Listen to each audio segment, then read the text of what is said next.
for some teaching points. We're going to spend some time discussing why pace is important, for example. So for you veterans out there, you guys have been, grinding for a couple of years, just sit tight as our panel of analysts, basically help teach some of the newer players. But at the same time, we're going to be discussing lineup and picks throughout the show. So everybody from every level of DFS experience is going to be able to get something great out of the Daily Fantasy Pivot. So let's introduce today's team. We got Nick Menzio. He's a fantasy expert for rotoworld.com. We find him at Nick Menzio. You can see that right below his name. Josh Kalachi is the president of operations at RotoCurve and loves to send farm animal emojis to people. We can find him at Josh Kalachi. He's the GOAT. We're also joined by Ricky Sanders. Ricky Sanders was a first-round pick of the New England Patriots in 1984. It's the wrong Ricky Sanders. This is the Ricky Sanders of Fantasy Draft. Contributes to RotoCurve, of course, and also you can find Ricky at rsandersdfs on Twitter. I'm Jim McCormick. I've been with ESPN Fantasy since 2007. I can't believe that's a real job. And then I'm also with RotoCurve. Trust me, I just got in early. I'm not nearly as talented as these guys. So let's get into this tonight. Before we jump into tonight's injury news, a quick reminder that we have a $500 free roll on DraftKings tonight. You just find it at RotoCurve/free roll to enter. It's a single entry free roll. Make sure you jump on that because it's a really nice slate, and you're going to be feeling the lack of DFS fun over these next 6 nights. The dunk contest isn't going to, be nearly as fun as a big slate is. So, guys, let's get into some injury news. We've had a lot of big injuries this last week in the NBA, really devastating ones. We're going to talk about Marc Gasol. He's out indefinitely. Let's just call him out for the year for being realistic, right? It's a big guy with a broken foot. We'll talk about all the ramifications of that, particularly in the forward position for the Memphis Grizzlies. Derrick Rose seems to have been healed from his general body soreness. That's always nice. Ersan Ilyasova is doubtful for the Pistons. That can have some implications on the forwards there as well. Maybe Tony Tolliver gets in there.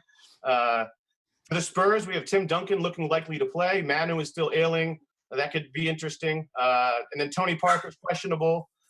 We'll see if Pop does any of his magic pop moves right before the break. Trey Burke has the flu and is doubtful, so everybody can lose again on Neto. Paul Pierce looks Win again. Paul Pierce, well, it depends how you play that. Paul Pierce looks like he's going to start for the Clips, which means Wes Johnson won't get 42 minutes. And then the same crew in Minnesota continues to be out. Kevin Garnett, the assistant coach, has been ruled out. Pekovic, Tayshaun Prince, Kevin Martin's doubtful, so it looks like the young guys are going to get some burn. That's probably a good thing for Zach LaVine, you'd think, to some extent. And then Tobias Harris, I think you said, Ricky, that he wasn't involved in shoot-around. That's notable. Possibly for Evan Fournier, if you want to play a guard against the Spurs, it's up to you. Noah Vonleh is probable for Portland. That's relevant maybe for some other implications. Terrence Jones continues to be out for the Houston Rockets. Tyreek Evans is out right before they tried to trade him. He's going to be out for the rest of the year, it looks like, with a knee injury. So that's going to have some ramifications. Now, guys, add any other injury information you feel. Just anybody jump in. Is there any information you feel is relevant that I didn't touch on? I think the Timberwolves is relevant. I think they've had the same few guys out for a while now. Pack hasn't really been playing. Garnett's in and out.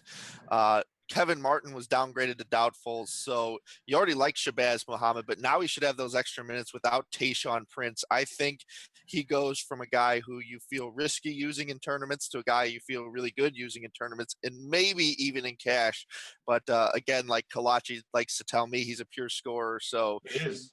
Yeah, I mean, he definitely is. You want a good stat on Baz Muhammad? He leads the NBA in points per touch for anybody who plays at least 20 minutes. So. Well, in college, I think his senior year, it was almost 1.5 more times turnovers than assists. I mean, this guy just doesn't pass. Right. So, Deion Waiters style again.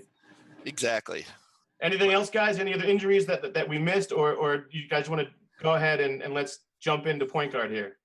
I guess we should note Ben McLemore is still doubtful. That's okay. Like a really high-paced game, so that's.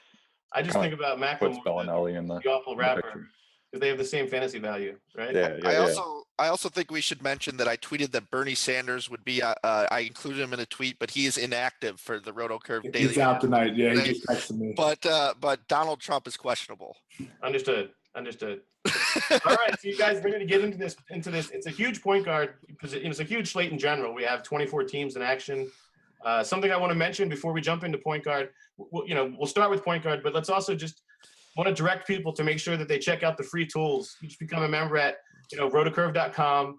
It's a free membership, but it allows you access to really good exclusive content each day, particularly our learning tools. And, there's some videos that Josh has helped put together. And then also there's live tools every day that we update that with regards to game theory, which you'll hear us talk a lot today about pace and point totals and how Vegas can influence, how we are attracted to certain games. For example, this Sacramento Philadelphia game, you're going to hear us pound on that a lot today. Well, because it has the highest point total, a close point spread, and a high pace. We're going to talk about that stuff, but make sure you check out, rotocurve.com and find our NBA tools. And again, it's all free, but you sign in. We also have a live chat that's really helpful. So let's get into point guard, guys. It's a huge slate. And one question I had for Nick is, how do you approach a huge slate, especially for a new player? I mean, there's so many players, it's hard to sift through. You see all these options. There's 10 players above $7,000 at point guard on DraftKings, just at point guard. So I'm sure that's true across the board in other sites. How do you approach a huge slate? I mean, I just try to pick out the games that have huge totals and just pretty much ignore the rest of the games if I can, if I'm just really focusing in on like a huge slate like this. I mean, it's really tough it's kind of like terrifying to dive into a huge slate like this, but I just try to focus on the high scoring games with the big totals. That's pretty much basically what I do. So you isolate the game. So it's actually, you isolate it by games even too. You'll just say this game's too low. It's not worth taking any risk on this environment. Yeah, I mean, sorry, go ahead. Even on big slates, I mean, sites like I know FanDuel offers like late night slates or express slates where it breaks down the slate for you. So like new players can just play those too if you just feel like overwhelmed with a huge slate. Yeah, the turbo slates, those little short ones. Yeah. So yeah. Josh, what's your take on navigating and kind of reducing all these names down to a few names that you want to really, invest in tonight? I think that's the scariest part, honestly, for new players. And I know the four of us have been playing DFS for a year, maybe longer, especially Ricky's been playing NBA for a while as well. And I think we can all agree that basically when we sit down each morning and do our research, the hardest part about a big slate is you like this guy and this guy and this guy. The list just keeps growing. So it's really hard to find the guys that you like the most because, as we'll talk about, there are guys that we like a lot in different positions. But basically, for me, it comes down to basically having everybody check all the boxes because I think in a big slate, there are too many options to take a risk with anything. So for me, I like Nick was saying, guys in fast-paced games, close spreads, good matchups, tons of minutes. And with all the players available to choose from, you can find those guys. So there's really not much need to take risks on guys, especially in cash games. I also want to say, just don't pigeonhole yourself into one player if you love them. Like, there's so many options. Like, don't get stuck on one guy. What about you, Ricky? How do you look at these daunting slates? Well, I think tonight's kind of a unique slate, and I kind of just want to focus on tonight's slate in this answer where there are a lot of inactive players and important inactive players, and I think maybe a tiebreaker tonight should be a guy who's mispriced for his current role. For instance, Marc Gasol out, all of a sudden you got Zach Randolph as a guy who moves up to almost 29% usage from his normal, 22, and that's a gigantic leap. And he's priced as the old Zach Randolph with Marc Gasol. And you got guys like Derrick Rose, who, with Jimmy Butler, he's an average point guard, but now without him, his minutes go up, his usage goes up, and honestly, his fantasy points are going to go up. So there are going to be a lot of guys in good matchups that you like, and there's going to be a lot of other guys who are now kind of different players and play different roles, and I think that makes the difference to me in big slates. Okay, so with the idea of what Nick said, isolating games by the best, pace ingredients and the best Vegas ingredients, Nick, the game that a lot of people are going to want to know the answers to, or what do you do with this Sacramento, 70s, and the Sacramento Philly game, the highest point total of the game, it's the highest game on our game theory tool. How do you approach the point guard position in this game? I mean, I'm attacking anytime someone's playing the Kings, I get on that team. So the Sixers tonight, you definitely want a piece of the Sixers. I mean, I'd love to have 2 to 3 pieces, but I just don't know how I'm going to work that with a huge slate. But I think Ish Smith tonight should be a monster play. It should well exceed 5x on 7,000 on FanDuel. So with point guard, I'm starting right there. Build lineups with Ish. Josh, how are you looking at this? You know the Sixers pretty well, too well. And then obviously, like Nick said, the Kings are such an attractive matchup. Is that how you approach this as well? Yeah, definitely. It's the top game on the night. I think it's going to be one of the more fun games to watch because, honestly, if we're being realistic, neither team has any interest in defending anybody. I mean, we've all watched both these teams, and it's a lot of fun for DFS purposes. And I'm going to agree with Nick. I think it starts with Rondo for 1 point, but the guy on the other side for me, Ish Smith, I think is a better play than Rondo simply because of price. Of course, Rondo has that upside of 15 to 20 assists. It seems like he's getting 15 a game. But my thing with Ish Smith is he has a terrific matchup against the Kings. We talked about that fast-paced game. But since moving to the Sixers, the guy has just been a volume monster. 16 points a game, 8 assists a game, almost 4 rebounds, which is impressive for a guy his size. He has almost 2 blocks and steals combined. And the thing about him is he shouldn't be shooting this much, 17 opportunities a game. Right.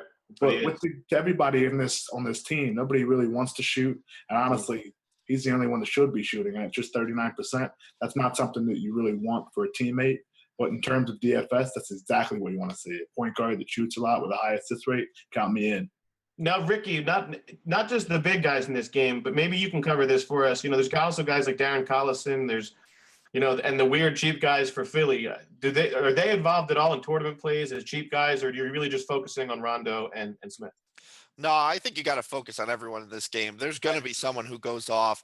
I mean, we're talking about two of the top teams at allowing points. I mean, they're both right up there. The Kings actually shoot one of the top 4 highest percentages. They just allow the most points per game, which is why they're so awful. I mean, they have a good offense, so it's going to be more than just Boogie and Rondo scoring the points for them. I think without McLemore, you can look at Bellinelli. I think he's a legitimate play tonight. I think you look all around. There are guys who can bust out in matchups like this with no defense that are probably, both teams going to go in the 110s. But when it comes to who I'm focusing on, I think Rajon Rondo is the play of this game. They mentioned the FanDuel price. I do agree it's too high. But when I think it comes to DraftKings and fantasy draft, there may not even be a better play tonight than him. I mean, he ranks way up there. I think he's 9th in steals, and Philly turns the ball over more than anyone else. And that's before you get to his triple-double potential. I mean, he's 3rd in the NBA. Only Draymond and Russ have more triple-doubles. He's 9th in double-doubles. He's going to get there in double-digit assists in this kind of pace. If he can get there in the other ones, I mean, we're talking about 60, 70 fantasy point upside.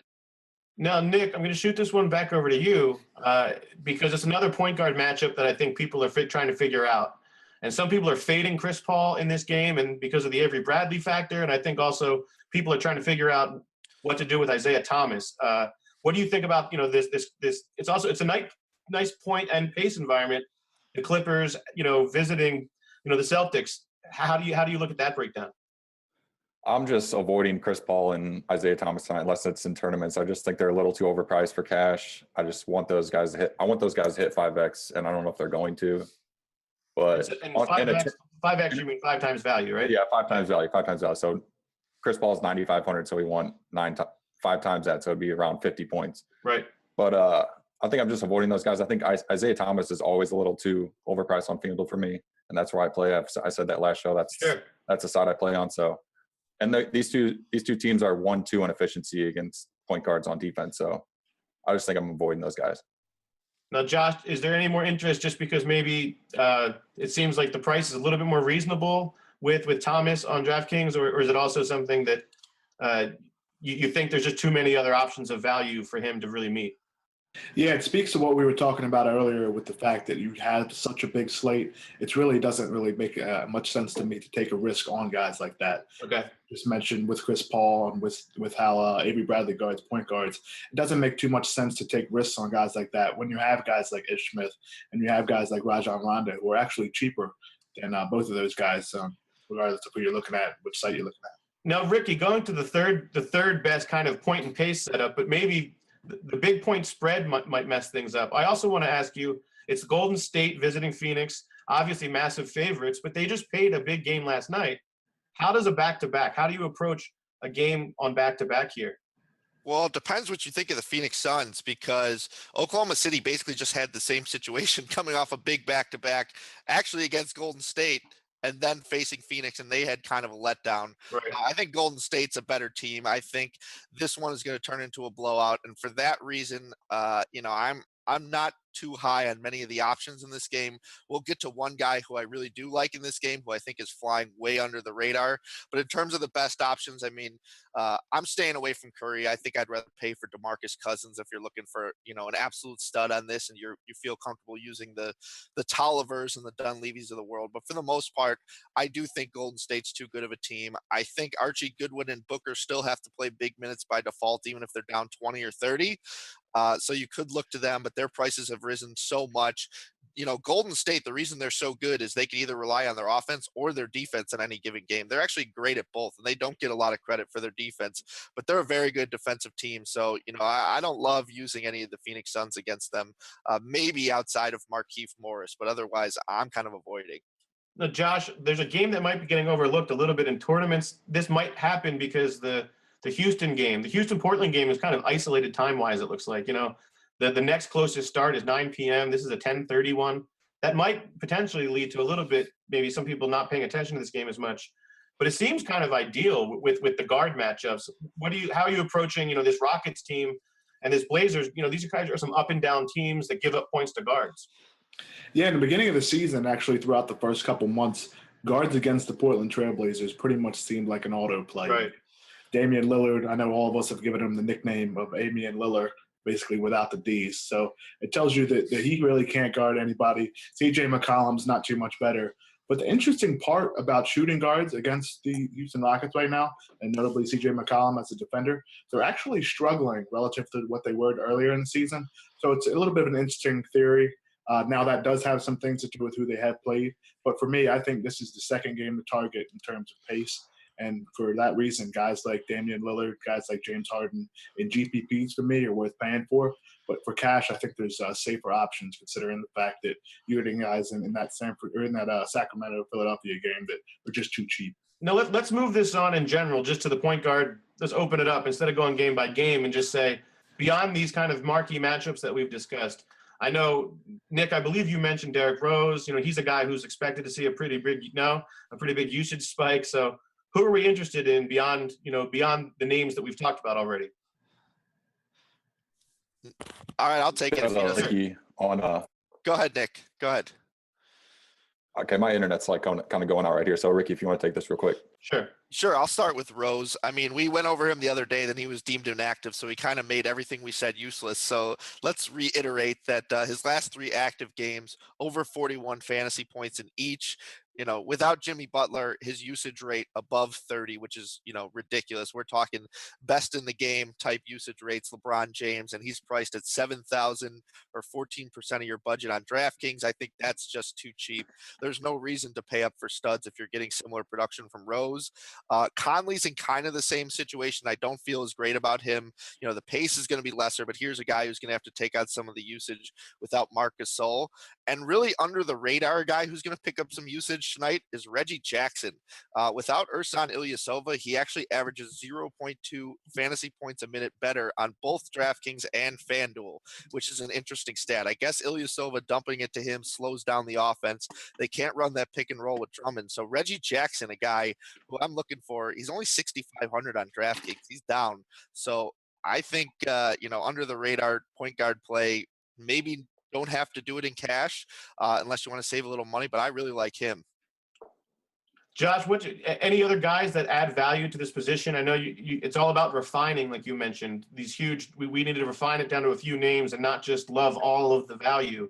So with that in mind, are there 1 or 2 guys that you're targeting beyond those upper tier guys we mentioned? Yeah, Ricky just mentioned one of those guys, and that's Derrick Rose for me. He's an automatic plug for me in cash. I actually like him in both cash and GPP simply because he just talked about the usage rate, the assist rate. You actually have the numbers here. It's a 33% usage rate without Butler and a 36 assist rate, which both of those, as Ricky said, are just elite volume numbers. He's going to have the ball a lot in his hands. And on Monday, we mentioned that the Bulls basically run a 2-man game with him and Gasol, who we'll talk about later. So I think he's one of my top point guard options for tonight's slate, and I'm more than comfortable using him in cash. And that second guy for me tonight that I think is flying under the radar a little bit, but he shouldn't be, is another guy that's going to benefit from Marc Gasol's absence, and that's Mike Conley. Without Gasol, Conley has a 23 usage rate and a 34 assist rate. And basically what those mean is the plays end with Conley very often with these two numbers, and that's exactly what we're looking for in a point guard. And given his matchup against Brooklyn, who doesn't really matter who they have out there between Shane Larkin and Donald Sloan, neither one of them is a good defender. So considering the fact that Conley's going to see a ton of minutes, he gets a boost in usage and assist rate, and that matchup, he checks all the boxes for me, and he's safe for me to use in cash as well. Ricky, how do we approach Drew Holiday and Kyrie Irving? These are two guys who I think seemingly look like they have, well, at least Kyrie looks like he has an attractive matchup, but it seems like they're not high on people's radars for various reasons. I mean, maybe it's the blowout factor for the Cavs here, and then with Holiday, I mean, just the usage rate is pretty insane without Evans. What do you think about these two guys? They might attract people, I think, with their price points. I think both are okay. I would save them for tournaments. Holiday kind of scares me. I mean, he's kind of a mid-range guy, but both him and Cole like to take it to the basket, and Gobert is going to be patrolling the middle for them and Favors. So I don't love the matchup for the Pelicans guards. I know Holiday probably now is going to be a volume shooter and shoot from outside, but he's not really as comfortable as he is, slashing and taking it to the basket. So I worry a little bit about him. He's the same price as a lot of guys that have better roles. Kyrie Irving, that game, I really feel is going to be a blowout. So I think you only get 3/4 from Irving. And while the Lakers are a great matchup against point guards, I actually think he's my second favorite point guard in that game. I'd rather go Jordan Clarkson for 5,000 on DraftKings. For me, that's just too low. And I did want to mention on Conley, Josh mentioned his usage rate, and usage rate calculates the percentage of plays that end in them shooting or turning the ball over. And Conley, for a point guard, does not turn the ball over very much. So when his usage rate's really high, that means he's mostly shooting, as opposed to some other guys that, like Ish Smith, that turn the ball over a lot. So that really means a lot for guys like Conley. Yeah, the Tony Roten usage rate all-stars. Right. So, all right, guys, I think we're pretty comfortable here, but one more question would be, I think sometimes people are tempted just by pricing alone. Are there any punt plays that maybe people consider, maybe not as their lead point guard, but from the point guard position into, say, utility or guard? I mean, we can look at guys, sometimes people are attracted to names like Zach LaVine. He's not a punt play, but even below that, I mean, obviously, like, for example, the Neto thing, people were interested in that. Like, or Norris Cole, he's a mid-range guy. How do you approach real savings guys maybe, or are we just paying up? I think Neto's price went up too much for me. He's kind of a guy who I'd like to deploy at minimum, because I thought the minutes are going to be there, and they actually would have been there last game, except for that he fouled out. So I think a lot of people are going to be off him, and I would have been back on him, but his price I think is over 4,000 on DraftKings now. So that's just too much for a punt play. I think Clarkson or maybe even Darren Collison is as low as I can go. I think not having Macklemore, definitely helps Collison. Maybe they'll play more two guards, but I would have liked Rudy Gay to be out too. So he's not one of my, top priorities, but I think he's viable. But that's about as low as I'd go at the point guard position tonight. I don't know about you guys. Yeah, Nick, how about you? If it's point guard limbo, how low would you go? I had Neto written down, but I just can't do it again. Right. I mean, he's up in pace at least, and like Ricky said, he got in a ton of foul trouble last night when I was watching that game. Just he got 2 fouls pretty quick in the first quarter. But I like Archie Goodwin on FanDuel. He's 5,400. He's gonna have to play a ton of minutes, so I just love that aspect from him. But that's about as low as I'd go tonight. What about you, Josh? Before we move on, doesn't have to be a punt play, but in that neighborhood where you're really saving money? Yeah, the only guy I have for cheap for point guard is Patrick Beverley in that great matchup against Portland. But that's pretty much the only guy that I would probably spend down on, just because of the guys like Rondo, Ish, Rhodes, and Mike Conley. All right. Now, if everybody's wondering why we spend so long on point guard, it's because, well, there's a lot of viable point guards in the NBA. You'll notice this next segment can't possibly be as long unless we do a tribute to Kobe Bryant for a few minutes, so which we're not going to do. So let's get into shooting guard here, guys. Let's transition over to shooting guard. It's a position that you think is a little deeper just because of the bigger slate. So, Josh, let's start off with you. Who are you building around? Obviously, we have James Harden in that point and pace environment. Is he the chalk play, the obvious guy tonight?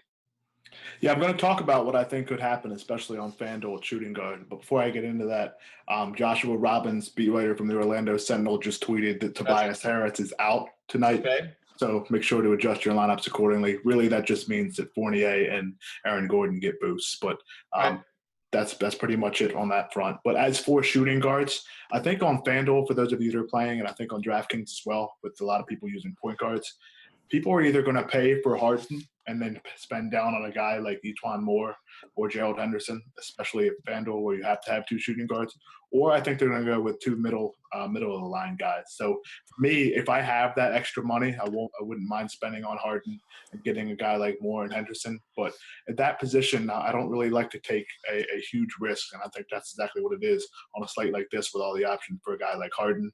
So for me, I'm looking at two guys by the name of Nicholas Batum and Rodney Hood, actually, for cash. And I know Ricky has something to say about that as a volume shooter. But the thing with me with Rodney Hood is he has been good in secondary statistics of late. He has 3 or more rebounds in 7 of his last 10 games. He has at least 3 assists in 4 of his last 7 games. And lately he's been good for a block or a steal in each game. And considering his matchup against the Pelicans, who struggle against 2 guards, he makes for an excellent play for me in cash. Ricky, how are you approaching this more shallow position, a little more challenging? Who are you building around? Well, it's hard to follow Mr. Proper, Josh Kalachi there, a guy by the name of Nicholas Batum. So let me start off with a guy by the name of Sir McCollum, CJ McCollum on DraftKings. I don't think this is a FanDuel play because his price is $7,600 on FanDuel, which Kalachi mentioned before the show. His price has been consistently higher there for whatever reason. But I think Lillard's going to get Beverly for most of the time. Lillard struggled in one of the games earlier this season, and it's probably because Beverly's a good defender. He's been having kind of a bad year, but I think it's been kind of worse because he looks for help, and Dwight Howard hasn't been there all the time. And if he's got Dwight Howard as a help defender, that'll certainly help. Maybe not so much against Lillard, but I think McCollum, with this pace of play, it just fits him. I mean, McCollum has had at least 36.25 DraftKings points in each game this season, and Lillard's played both. And, you know, you want to classify McCollum as a shooting guard, but if you watch their games, I mean, they kind of do what Philly does with their bigs, where they'll split up their minutes so they can kind of have one on the court at most times. You know, they'll have Lillard and McCollum start together, take McCollum off, then bring McCollum on as a point guard. So he's got the assist upside. He's got the scoring upside. He's an elite three-point shooter. I love him tonight. He's really my favorite cash option. Josh mentioned Rodney Hood. I like it better without Trey Burke. I think that opens up a few more shots for him, and he's been shooting like crazy. I know he had 19 shot attempts the other night. I'm sure he was close last night, if not above. And I think the prime, tournament option tonight would be Klay Thompson, who had 43 points against Phoenix earlier this season. If you look at the rest of his line, it was, basically nothing. So he's going to have to score again. But if they blow him out, we may see 40 actual points from Klay again, but I wouldn't do it in cash. Nick, what do you have to add to the shooting guard market? It's not only is it shallow, but it's sometimes it's difficult to find value at shooting guard because sometimes it's hard to get off of the guys like Harden and McCollum. So who do you like, maybe in that middle tier, if there's anybody? Yeah, it doesn't sound like these guys are paying up for Harden tonight, but I think that's the route I'm going to go in cash. I mean, I want one stud at least, and I think it's going to be Harden tonight. It's between him and Boogie for me because the other guys are involved in potential blowouts. So I think it's between those two, and I just like the centers below Boogie more, the value better there. So I think I'm paying up for Harden. And then just taking those bankable points to the house, and then I guess going to play some value play. I like Devin Booker a lot at 5,200 on FanDuel. I know he's really priced up on DraftKings, but he's still too cheap on FanDuel for me to pass up. Gotcha. And just so everybody knows, Nick's talking about our favorite Boogie Cousins, DeMarcus Cousins. I'm sure everybody knows that. Let me make the case against Harden. Let me make the case against Harden real quick. Please do. He's the beard. Oh, I need some popcorn here. We're about to get fiery. On DraftKings, when he plays with Dwight Howard, he averages 7.2 fantasy points less per game. That's a whole lot. And my theory is they dump the ball down to Howard a lot, which takes away, if they dump it down and he makes a post move, that's not an assist. And it takes away from some high pick and roll opportunities. Eats up the clock, right? Exactly. So I think, playing with him is kind of a big deal, especially against a Portland team that struggles against setters. Maybe they feed Howard. And another name I wanted to mention, just because, we were talking about Memphis, but Tony Allen sneakily played 38 minutes last game. I think they go small more often. If you need a pure punt at the position, I kind of like him. I mean, he steals. He doesn't do a whole lot, but for 38 minutes, he's pretty cheap. Now, Josh, I think naturally some people, just because of the name value, the all-star name value to some of it, and it's really just, honestly, I'm just going based on the name brand of it between Wiggins and DeRozan, it seems like people are going to want to make a decision between them. Are you avoiding that game altogether? Are you avoiding that position? Because we didn't even really mention Kyle Lowry because that's not really a game that we're really approaching. So is that something that you're writing off altogether, or is there a guy between those two that you like, Wiggins and DeRozan? I think that's a game that you might want to target in GPPs as a Okay. point. A lot of people will probably be off them with all the other options. The only issue I have with DeRozan and Wiggins sometimes is, although DeRozan is very safe on FanDuel, I'm not exactly sure what his price is on DraftKings or Fantasy Draft, but on FanDuel it's 8,100, so it's really hard for me to pay up for a guy that needs over 40 FanDuel points, Right. especially considering the fact that he has to split usage with Kyle Lowry. Now, that is a two-man game there. Both of those guys are used a lot in isolations. But the thing is you're going to need a guy to be the number one option to pay back over $8,000 in salary. So I don't think I'm going towards DeRozan tonight. Ricky, you're the rotation man. You do a series here at rotocurve.com. Again, sign up at RotoCurve. It's free. Membership is free, and there's several benefits, including exclusive content. Some of which Ricky's producing. He watches rotations and lineups very closely. Now, one that kind of is confusing for people are these rotations that allow, like Boston, for example, or LA. These teams, these rotations where several guards are getting time. How do we navigate those, or do we avoid those because there's too much risk? You have a somewhat attractive minute situation over there. Who would you pick in that Clippers Celtics game, for example? Do you just go to Jamal Crawford and write off Avery Bradley and Turner? Who do you like in there? That's not a game I'm really targeting guards, but in general, I don't think Boston is a situation where you want to fade guards. They actually play a lot of their guards big minutes. Right. When you look at their minutes over like the last 6-7 games, I actually just wrote a piece on their big men that I was focusing on, but none of them have been averaging over 20 minutes because they've been going with a lot of 3-guard lineups. Okay. Smart Turner Thomas or Smart Bradley, things like that. So I actually like a bunch of those guys. Bradley always plays huge minutes. Isaiah's around 33. Smart pushes 27. If I were picking one of those guys for the value tonight, I'd probably go Marcus Smart. I love him per minute. I think he's got a bunch of upside. He did triple-double earlier this season, which was, kind of came out of nowhere. But I do think that Smart's going to be one of the better players going forward. He's a good defender against, Chris Paul. I'm not sure Isaiah can stay with him for very long. So I think Smart, 27, 30 minutes tonight at his mid-tier price, he'd be the guy that I'd target. Crawford's been pretty consistent without Blake Griffin, but I don't know. The matchup against Boston doesn't really do it for me. Now, Nick, let's get down to the value plays. I mean, I know you're going for Harden, so that seems like a really, that's paying up there. Are there any punt plays or any value plays, a shooting guard that stuck out to you on this big slate? I mentioned Devin Booker. I think he's a value play. He should easily reach 5x on his 550-200 salary in an up-paced game, and he got in foul trouble last game, which got him out of the game. I think there were 7 minutes left in the game, so he didn't play a lot. Now, I have a question for you about that. A team on a big dog, how do you approach that? Because, the Suns are really big dogs. Does that change anything for you? Or is that just really, you're still just looking at the pace and the points, really? In this case, with Archie and Booker, I just think they're so young, and the Suns just want to run them out there and just get them a ton of experience. So I just think they're going to play a ton of minutes. So the point spread, you don't have to worry about that in this situation. So I'm sorry, go ahead. There were some more shooting guards you wanted to get into.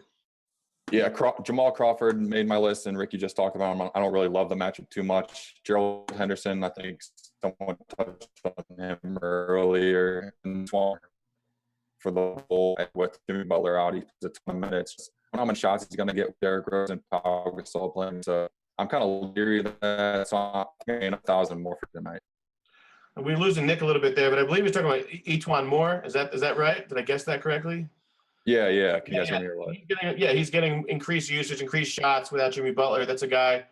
Is there anybody else? I mean, Josh, you didn't really completely touch on any punt guys going below the shelf here. Is there anybody that you're isolating, just for pure value here? If I was going to go cheap at shooting guard, it is more the guy that Nick just mentioned, simply because he's going to be getting more minutes. And another guy to keep an eye out for is actually Gerald Henderson, the guy that Ricky's been talking about for over a week. We talk pretty much every day about these cheap guys, and I'm always a little late to the party. I could say that. I can admit that. The one thing that Ricky can bring is those minimum price guys that I think are just I don't know, not good at basketball. And sometimes they just show up and put up big numbers. But the thing with Gerald Henderson is he does have a terrific matchup against Houston. If he plays the 2, if he plays the 3, if they run a small lineup and he can get some rebounds as well.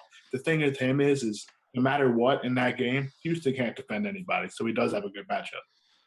All right, before let's go ahead and move on to small forward here. We're moving through this big slate with some efficiency. We have a good we have a positive offensive rating here. Let's move on. Let's start with Ricky. Ricky, small forward, has a number of big name plays, at least in terms of James and George, and then some bigger names that may approach newer players. I think that's something that happens is names and all-stars attract people to an extent. So how do you approach, Kawhi Leonard, Paul George, LeBron James, the bigger names tonight to start off? I'm not really on any of those. Gotcha. I don't think this is a night where you need to pay up for any of them. I think there are a bunch of guys who we mentioned with shifting roles in the mid tier that are going to outproduce their price. So there's no real reason.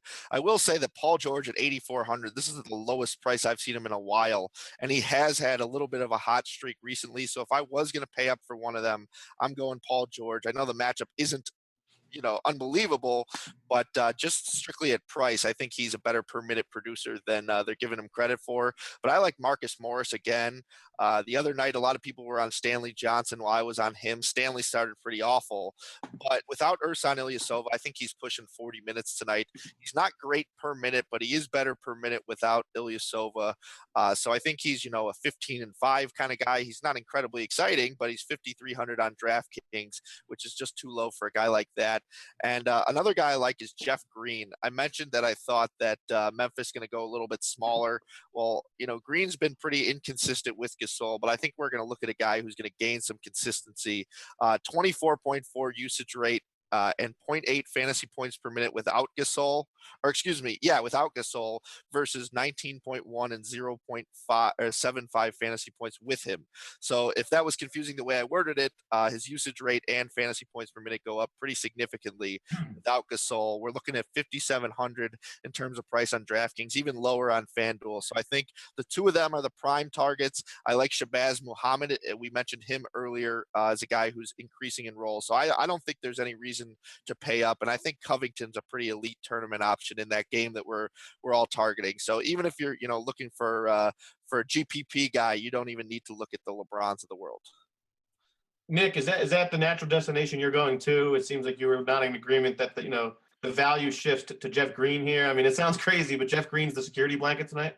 Yeah, Jeff Green's my guy tonight. I'm going all in on him. I love that guy, especially with Gasol out. He just has to do a lot more. He gets peripheral stats too, rebounds, blocks, steals, stuff like that. So his points can jump up pretty quick.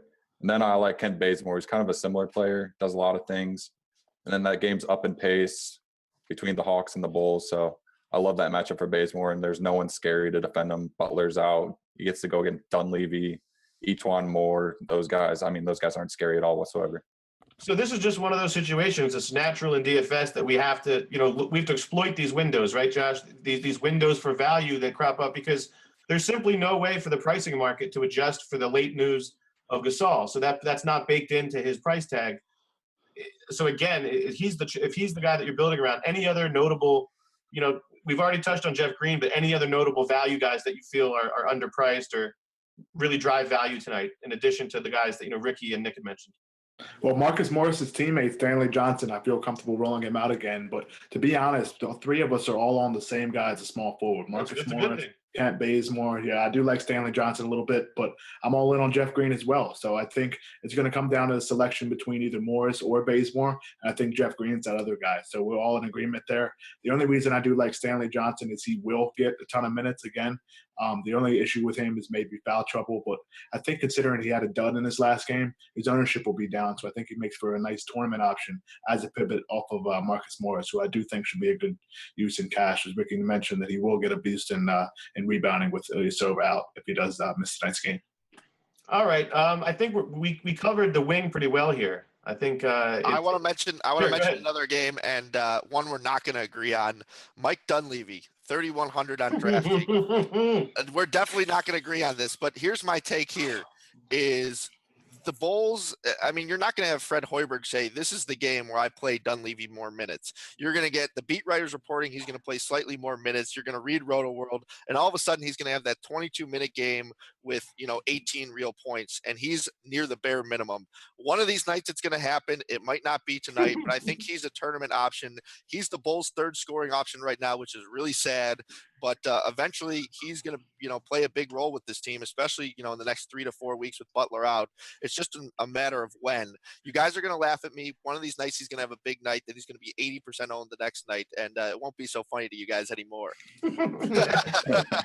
All right. Well, that's a good way to cap off. He's still Mike Dunleavy. I mean, great way to end a position with Mike Dunleavy. So let's move on to power forward here. In DraftKings, we see DeMarcus Cousins, but, he's also a center. So we're going to talk about him in both contexts to be clear, so people are clear with that. So DeMarcus Cousins is, the building block at power forward, at least for DraftKings. We also have Anthony Davis, Draymond Green, and Zach Randolph. Here's the guy, right? Because we're also talking about Jeff Green, the natural. Marc Gasol has a 23.9 usage rate. That's going to get split up among these guys. So, Nick, is that your natural destination as well, that you're just going to go to Randolph, or are there other value plays that stick out to you?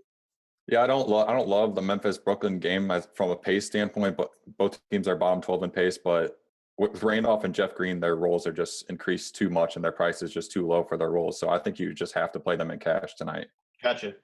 Josh, is there a decision, a differentiating point for you among these upper tier guys, the guys that are over 9,300 or over 9,000? We have three of them between Draymond Green, the Brow, and Boogie, which is, of course, our man DeMarcus Cousins tonight in Philly in that great environment. I think in his last 3 games, he's averaged 31 and 17.5 against Philly. So that's decent. He's a pretty good ball player, I guess, right? Yeah. So what do you think about that? He's leading the league in usage. He's a huge Russell Westbrook. So do you pay up for Boogie? That's the question on DraftKings. For me, I don't think I'm going to be paying for any of those guys tonight, basically on any site, simply because for me on power forward, on sites where you need one guy, it's going to be Zach Randolph for me. And just on sites where you need 2 guys like FanDuel, Zach Randolph's going to be one of those guys. I think we're all in agreement here that he's one of the building blocks for our cash lineups. He's getting that boost in usage. He's getting that boost in rebound rate. And the one thing about him is, although he is getting that boost, you got to look at the other side. You got to look at the matchup. And they really aren't much better against Thaddeus Young and Brook Lopez. So basically, if there are an infinite amount of boxes, this guy is just checking all of them. I think he's safe to play in pretty much any lineup you have tonight. And I think a lot of people feel that way, so we will be highly owned. Ricky, what are you looking at power forward? Yeah, I think Zach Randolph's the obvious play. I'm going to quote Josh Gross of RotoCurve when he said he'd play his grandmother against Thaddeus Young. And I think now that we've learned that Nick Menzio's 6'6", I'm pretty sure I'd be playing him against Thaddeus Young. Yeah. You give me Zach Randolph, who used to be first name 20, last name 10. I think without Marc Gasol, he could get back there. We're looking at a guy who's a real stud. I mean, as I mentioned before, almost 29% usage without Gasol. That's just ridiculous. And that's before his double-digit rebounds that are coming and before the elite matchup with Thad Young. So I think, maybe if you want to be contrarian, he's the guy to fade because he's going to be heavily owned, but I don't think that's the smart move tonight. I think the heavily owned guy to fade tonight might be Anthony Tolliver in cash, because he's still Anthony Tolliver, and many are going to be on him because he's likely drawing the start. But if you're not going Randolph, I do like Nerlens Noel in that game that we've been talking about. I do like Boogie Cousins in tournaments, but you got to find kind of a punt. Maybe Mike Dunleavy, may I suggest, to pair with again. And I do like Markieff Morris. I do think, even if they get down, they're going to rely on him for offense. He's got free reign to shoot, right? So exactly. So I think it's Randolph 1, Noel 2, Morris 3 are my priorities. Now, keeping it quick, Nick, we're going to move on to center fairly soon, but we're going to stick in power forward. Are there any, value plays? Also, there's kind of some muck in the middle here with Paul Millsap and LaMarcus Aldridge. Are those guys that we just stay away from and we go purely to the value that we find with Randolph, or is there somewhere in the middle that you find some value? I mean, with Tim Duncan back, I think there's this. I don't want to play Kawhi Leonard or LaMarcus Aldridge tonight in a slower paced game. So, and Ricky touched on Markieff Morris. I love that play. I'm between Randolph, Morris, and then my guy Jeremy Grant in that Philly Kings game. I think Grant is just a perfect play for that game. Up pace, highly athletic dude. can play the wing, could just tear it up, like put points on the board like crazy, rebounds, steals, points, assists, whatever. I just think he's going to crush value tonight. He's at 5,000 on FanDuel. I think he's a great play, tournament play for sure. All right, Kalachi, close out the GOAT over here. Close out power forward for me. Give us any punt plays. Give us the Raul Neto of power forward. Actually, don't do that. Don't do that. Well, honestly, it makes a lot of sense. Tristan Thompson's kind of the Raul Neto power forwards. That's the one thing about Thompson is if he's wide open and there's nobody within 30 feet of the hoop, he still might not shoot. That's how he's just literally out there to get rebounds, maybe a couple blocks. But against the Lakers, against Roy Hibbert, he might accidentally put the ball in the hoop 5 times for a double-double. And that's the thing I like about the big men against the Lakers is you're going to get a chance to score pretty much no matter what. The only thing with Thompson and the rest of that Cavaliers starting lineup would be the blowout factor. But as the guy that's going to be the main source of rebounds, I think he's safe to use as a punt play. But do not use him in tournaments to me because I don't think he has enough upside to reach 6 or 7 times his value, which is something that you may be targeting in a big slate.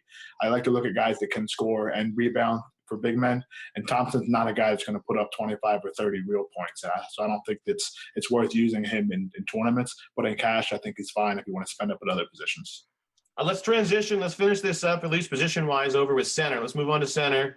We're down to the 5. We have a lot of big board guys here. This is some of the big studs. You got DeAndre Jordan, who's been leading the NBA in rebounding ever since Blake went down. He's averaging 15.3 rebounds since December 26th.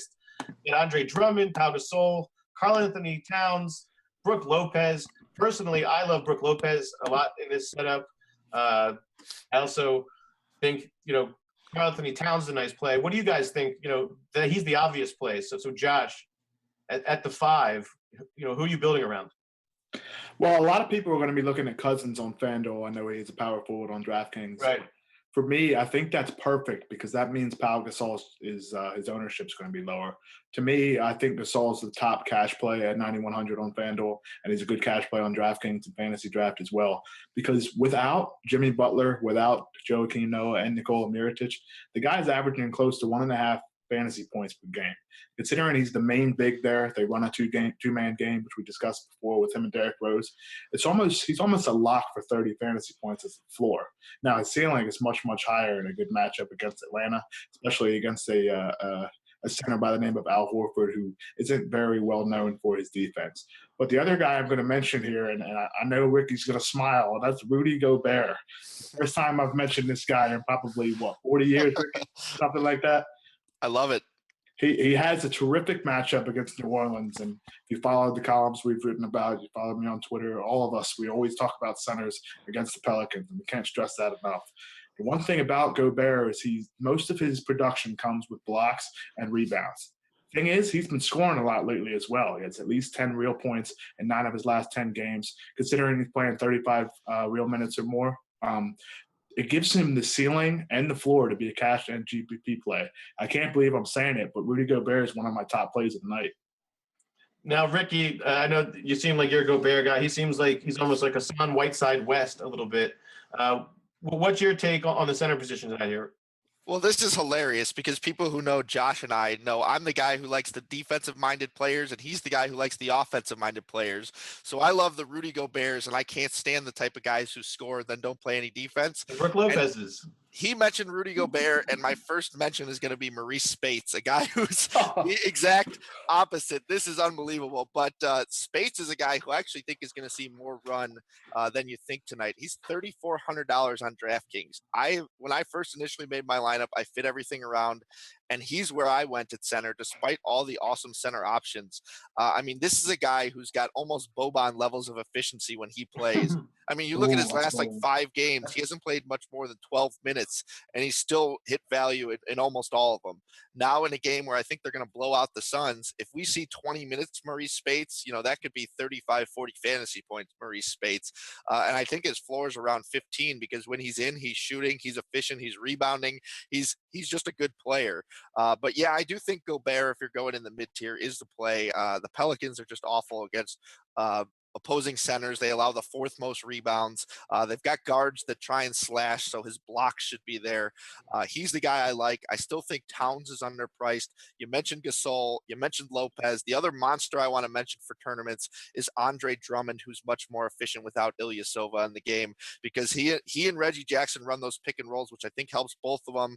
He's able to stay by the basket more. I just think Drummond, his price is down to 8,000. I think, when you think about Drummond, he's like a $9,000 player. So you got a discount and you got an upgrade and roll. So I wouldn't do it in cash games, but 2020 not out of the possibility for Drummond. Now, Nick, I mean, maybe it's not a name that pops off and it's maybe somebody that you're going to fade. I don't know, but Okafor is a guy who faces a Kings, defense who's allowing the highest shooting percentage in the restricted area. Is that a guy that you like, or is there anybody among the guys below this 7,000, this more expensive range? Who do you like in that $5,000 and $6,000 center range?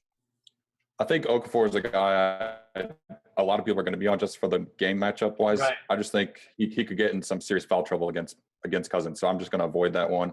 But the guy I want to talk about is Dwight Howard. I think I'm going to be all over him tonight. He's going to be super underowned. Awesome tournament play. I think I might even use him in cash. These two teams met up over the weekend, and Howard put up a 17-14 line on them for 42.8 FanDuel points and played 41 minutes. I know the back-to-back's a little scary, but we haven't seen the Rockets play a back-to-back in a while with Dwight, so I'm just going to treat it as a normal game with him. Now, this is a natural phenomenon that happens in DFS and in redraft fantasy, in fantasy sports in general. People fall in love with the young talent that starts like thriving. Miles Turner is a guy who, is like a hot fantasy name. DFS players love him, but then at some point, does the price get above the value point? Like, Nick, how do you approach a guy like Miles Turner? Miles Turner made my list tonight, especially on FanDuel. His price just isn't coming up at all. He can still easily hit 5X at 5,700. So I think he's a fine play. And people have been all over him the past couple weeks, and he'll go super under tonight, but I think he's still a fine option tonight. Now, Josh, what about another guy that kind of in a similar way, another rookie who's surging this year is Jokic, with Denver, but they're playing with his minutes a lot. That Denver front court can really be tough to read. What's your take on Jokic, or is that just too close to kind of Gobert to pay up for it? I want to say Denver's front court may be one of the most annoying things on the face of the planet. I'm sure you guys can agree. Yep. Beginning of last season, beginning of this season, we're looking at Nurkic. He's going to be a great center. Look at this guy. Now Nikola Jokic, who I think is an excellent center, and he's going to be very good in this league. But until Malone, who is the Nuggets coach, I believe, puts forth a consistent rotation for his big men, I don't think it's going to be easy to target them in DFS. But if I ever read a report that Jokic is going to play 30 minutes, or even Nurkic when he comes back, if he's going to play 30 minutes, those are two really talented big men. So be sure to keep an eye on the Denver Nuggets going forward. Now, Ricky, what about the punt tier? What about the guys that we're really saving money on? Or, somebody say, let's just use DraftKings pricing, for example, below 5,000 or 5,500. Like, does Alex Len or any of these names, even Ian Mahinmi, does any of these names like crop up, or is it something where you pay up a little bit more than that? Yeah, I kind of like Mahinmi. I think that's the case against Miles Turner. He was doing a lot of his big time work when Mahinmi was out, and it's kind of tabled off since he's been back. Mahinmi hasn't exactly set the world on fire, but I think he's locked in as their starter. I think they play with Jordan Hill's minutes more than they play with Mahinmi, and try and fit Turner in with him. So I do like Mahinmi some. I think he could certainly hit value tonight. I like Mason Plumlee against Dwight Howard. There's a little bit of some foul risk there. He only played 24 minutes last time versus Howard, but I hate to think what Myers Leonard, how he would get dominated if they tried to put him in against Howard for an extended stretch. So for minutes standpoint alone, I think Leonard's going to have to be forced in there, and he's actually made it to at least 25.5 fantasy points in each of the last three meetings against Dwight, which you wouldn't think, but when minutes are there, productions are there, even in difficult matchups. And if you're really feeling risky, you could go back to the Tyler Zeller bin. He disappointed yesterday, but his price came up, so I don't really recommend it. But, he was seeing 15, 16 points in 3 out of the 4 before then. So maybe yesterday was a matchup thing with Monroe off the bench. But I think Plumlee's probably as low as I would go in tournaments. All right, guys, I feel like we've covered center pretty well. Let's go into discussing, the consensus picks at each position. Basically, we'll just review each position pretty quickly. And then, we'll move into a new segment that we want to start up, which is new considering we're on our second show. But it'll be bold. We'll do some bold picks for the night, which, add a little kind of flavor to the conclusion. But first, at point guard, it seems like the guys that we're mostly on, it seems like there's some interest in Reggie Jackson's high usage at his price point. At least, Ricky had mentioned him. Derrick Rose sees quite the usage surge without Jimmy Butler in there. Who am I missing here? Rajon Rondo's in a great point pace environment. Ish Smith is really the guy that you guys mentioned the most. I think Ish is probably the highest consensus guy between you guys, that I wrote down. I think he checked all of your boxes. So those are both guys that you're into. It seems like when we go to the shooting guard, we have Ricky was big on CJ McCollum. Nick really thinks that building around, Harden makes a lot of sense just because the point and pace environment is great. And really the guy has the ball in his hands at all times. He's like, I think second or third in the league in touches per game. It's pretty ridiculous for a shooting guard. And then also it's Nick Batum in the formats that he's a shooting guard. People like that because he's the thing with him, I imagine you guys like, is that he doesn't rely just on his shooting efficiency because he doesn't need to shoot well to produce a 45-point fantasy game. He can get 8 rebounds, 9 assists, and some weird 3 steals kind of thing, or 5 steals, and everything looks good. It also seems like who am I missing here at this position?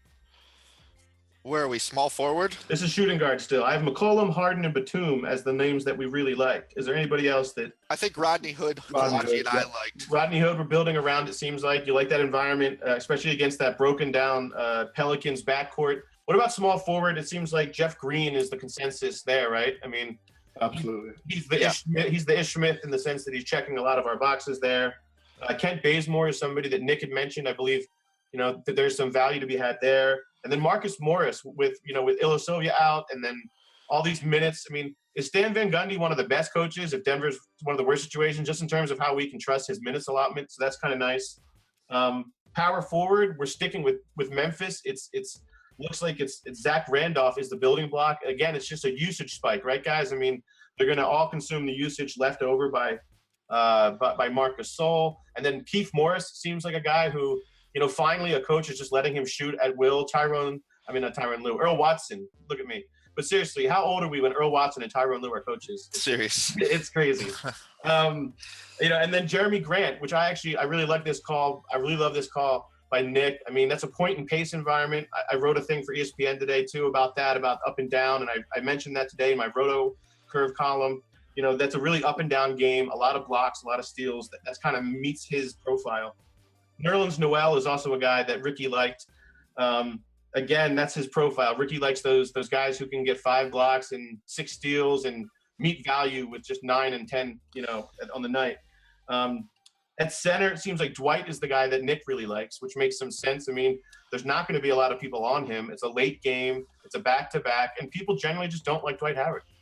Playing late games gets you an advantage too. People just kind of ignore late games. They just kind of want to get their players and then watch their players. And then I just love targeting late games because there'll be low ownership in those. And then they can watch the guys who waited past them on all the leaderboards.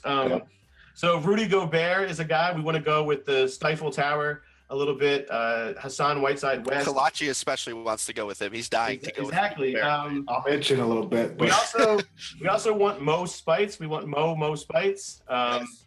A good Maurice Spite story for you. I was covering the Phillies years ago, and he complained about why do they have playoff baseball games the same time as NBA basketball games. It was amazing. So he said, why don't they just move the baseball game? And why? So that was his best Sixers moment. But guys, let's get into bold calls real quick. We have a few minutes to wrap up. Josh, give me your bold call of the night. Real quick, Tony Parker is out. Ersan Ilyasova is out, so that bumps up Drummond and Reggie Jackson. Really quick, give me 10 seconds on Patty Mills. You like him, or I think the Spurs are something you want to stay away from on this particular slate. Gotcha. So moving on, my bold call. Before the show started, I thought it was going to be Derrick Rose. The first thing I had him pinned up for was 35 fantasy points and less than 5% ownership percentage, and I stick by that.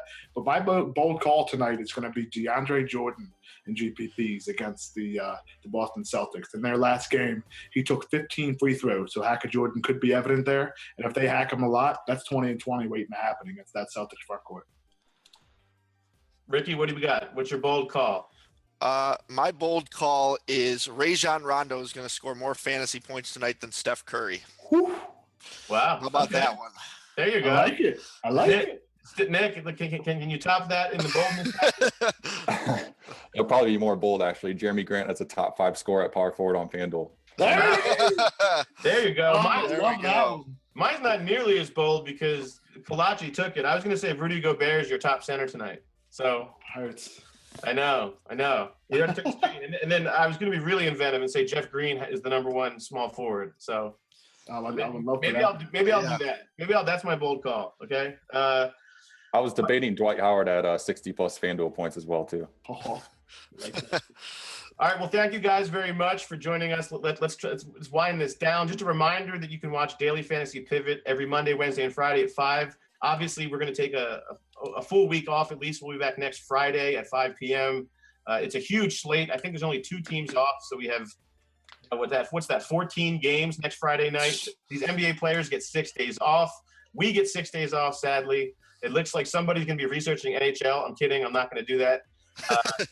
RotoCurve is a free membership site. Make sure you remember that. So make sure you sign up today in order to receive all of our free, access all of our free DFS lineup tools. Right now, you can go to our live chat. We have, hundreds of chatters in there live, discussing lineups just like we do. And I'll be in there as well. So finally, make sure to jump in tonight's free roll on rotocurve.com/free roll. Rotocurve.com/free roll. That's a $500 DraftKings free roll, single entry tonight. You're going to want to get into that because, like I said, we're going to go into hibernation here for a week. It's not going to be fun. Nick said it throws him off, but he's going to recover this time. Hope so. So we'll see you guys. We'll see you guys next Friday, and we'll definitely break down more. Best of luck. Make sure you sign up at rotocurve.com. And thank you again for joining us. We'll see you next week. Good luck, everybody. Take it easy.